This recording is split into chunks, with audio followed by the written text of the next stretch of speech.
Tuan Speaker, soalan saya soalan nombor 10. Sila Yang Amat Menteri.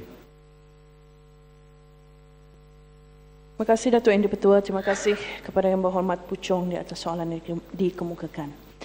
Sehingga akhir tahun 2009, jumlah terkumpul kes HIV yang dilaporkan kepada Kementerian Kesihatan adalah seramai 87,710 orang. Dari jumlah tersebut, seramai 15,317 orang ataupun 17.5% telah menjadi kes AIDS. 13,394 orang, iaitu 15.3% telah meninggal dunia dan menjadikan mereka yang masih hidup dengan virus HIV seramai 74,316 orang. Bagi tempoh 5 tahun yang lalu, bilangan kematian akibat AIDS adalah seramai 4,660 orang, iaitu 984 pada tahun 2005, 976 pada tahun 2006, 1,179 pada tahun 2007, 900 pada tahun 2008 dan 621 pada tahun 2009. Kerajaan amat serius untuk menangani wabak HIV/AIDS ini, dan untuk makluman ahli-ahli Dewan Yang Mulia ini, Malaysia telah mengambil langkah-langkah menangani HIV/AIDS ini pada tahun 1985, iaitu setahun sebelum penyakit ini mula dikesan di negara ini. Langkah-langkah pencegahan, kawalan, rawatan dan sokongan bagi HIV/AIDS ini telah dimantapkan, dan pada tahun 2006 kerajaan telah meluluskan Pelan Strategik Kebangsaan mengenai HIV/AIDS 2006-2010 atau National Strategic Plan on HIV/AIDS dengan izin, selari dengan hasrat untuk mencapai matlamat pembangunan milenium negara bagi menghentikan dan membalikkan penularan jangkitan HIV. Bagi mengurangkan kematian akibat HIV/AIDS ini, antara strategi yang digunakan adalah dengan pemberian rawatan antiviral atau ARV. Dengan pemberian rawatan ini, jangka hayat pesakit telah dapat dipanjangkan di samping kualiti kehidupan mereka menjadi semakin baik dan mereka mampu bekerja seperti orang-orang lain yang sehat. Menyedari hakikat tersebut, pada tahun 2004, kerajaan telah mengambil inisiatif dengan menyediakan ubat yang berkualiti untuk diberikan kepada pesakit HIV/AIDS. Kini rawatan secara 3-dalam-1 bagi ARV ini telah dilaksanakan dengan meluas, dan pada tahun 2009, seramai hampir 10,000 pesakit telah diberikan rawatan tersebut. Hasil daripada rawatan tersebut, sejak 3 tahun kebelakangan ini, kadar kematian akibat HIV/AIDS telah menurun dengan ketara. Bagi maksud rawatan yang meliputi pemberian antiretroviral serta ujian yang berkaitan, kerajaan telah memperuntukkan sebanyak 32.5 juta setahun. Bagi memastikan rawatan ini dimanfaatkan kepada pesakit HIV/AIDS, kerajaan telah memperluaskan keboleh capaian rawatan dengan melatih para doktor di kalangan pakar perubatan keluarga di samping pakar perubatan penyakit berjangkit yang sedia ada. Sehingga akhir 2009, seramai 180 orang pakar perubatan keluarga telah dilatih untuk maksud ini dan mereka mampu memberikan rawatan kepada pesakit AIDS di seluruh negara.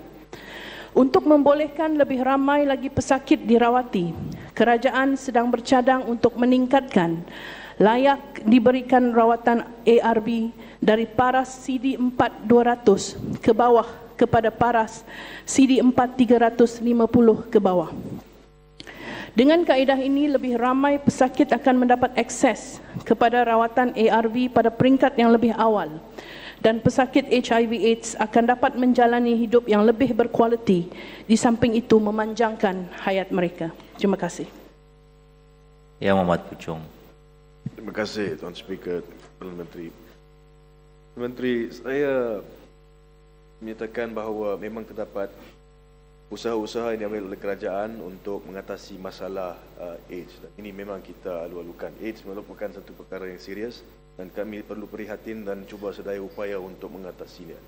Soalan yang saya ingin tanyakan adalah, baru-baru ini kita lihat bahawa ada cadangan klinik One Malaysia ditubuhkan.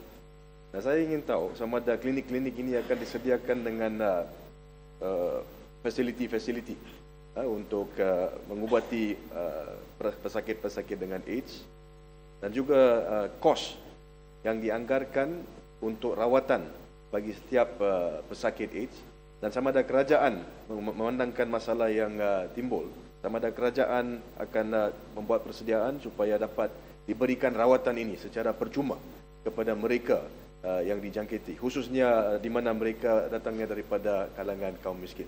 Dan juga dalam perkara itu sama ada kerajaan mengambil tindakan untuk meningkatkan pendidikan, khususnya di kawasan kalangan pemuda-pemudi berkenaan dengan masalah AIDS ini, khususnya berkenaan dengan pendidikan seks untuk mengatasi masalah ini. Terima kasih, Tuan Speaker. Terima kasih Yang Berhormat di atas soalan yang dikemukakan. Untuk pengetahuan Yang Berhormat, kerajaan belum mempunyai perancangan untuk mengadakan perawatan ataupun rawatan penyakit HIV ini di Klinik 1 Malaysia. Ya, namun walau bagaimanapun, sebenarnya kita mempunyai semua klinik kesihatan kita mempunyai rawatan penyakit HIV ataupun sekurang-kurangnya saringan kepada penyakit HIV. Ya, untuk pengetahuan Yang Berhormat.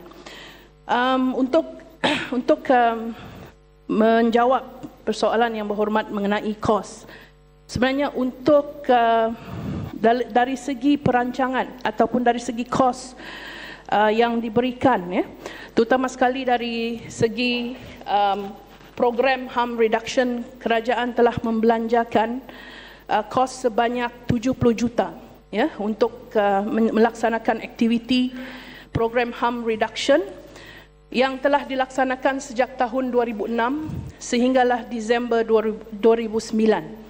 Dan pelaksanaan program harm reduction ini, Yang Berhormat Puchong, sebenarnya mengikut garis panduan yang telah ditetapkan dan mengambil kira pandangan beberapa pihak seperti pihak polis, AADK, badan-badan bukan kerajaan dan juga Kementerian Kesihatan sendiri.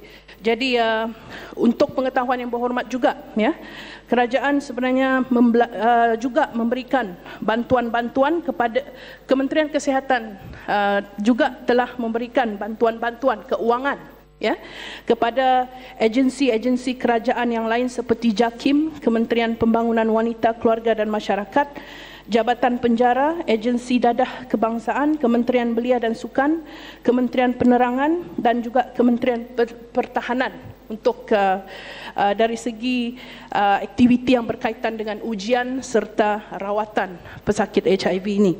Dan bantuan kepada badan-badan bukan kerajaan juga diberikan seperti Majlis AIDS Malaysia, Kelab Prosta dan juga Persatuan Pakar Perubatan Kesihatan Awam. Jadi di samping jumlah 32.5 juta dan ditambah dengan program harm reduction sebanyak 70 juta, kita juga memberikan bantuan-bantuan seperti yang saya nyatakan tadi, sama ada kepada agensi kerajaan atau badan-badan bukan kerajaan, Yang Berhormat.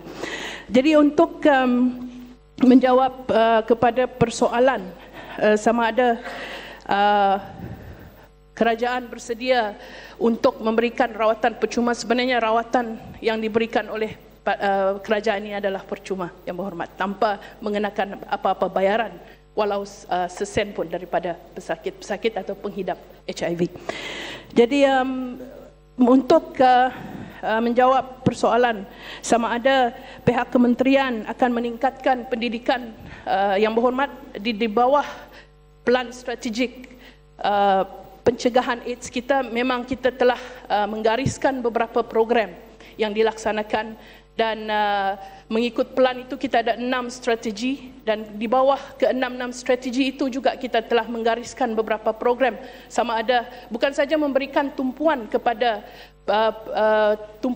rawatan, tapi kita menekankan kepada program-program pencegahan, terutama sekali kita adakan di sekolah-sekolah, ya, dan juga universiti mensasarkan kepada golongan sasaran kita, yaitu seperti yang dikatakan oleh Yang Berhormat tadi, di kalangan remaja-remaja dan belia-belia kita. Terima kasih.